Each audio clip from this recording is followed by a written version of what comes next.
একজন লোক তার মায়ের কাপড়ের রক্তের দাগ পরিষ্কার করতে মিনারেল ওয়াটার ব্যবহার করছিল।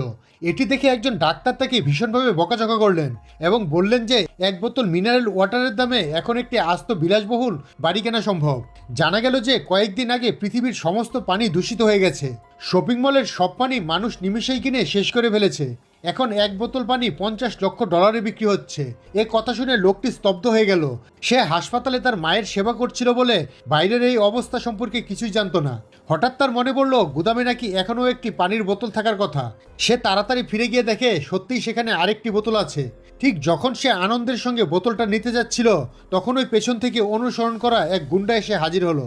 গুন্ডাটা শুধু তাকে চড়ই মারল না, সরাসরি পানির বোতলটাও ছিনিয়ে নিল। লোকটা যখন ভীষণ হতাশ তখন ওই অলৌকিকভাবে মেঝেতে আরও একটি নতুন পানির বোতল দেখা গেল।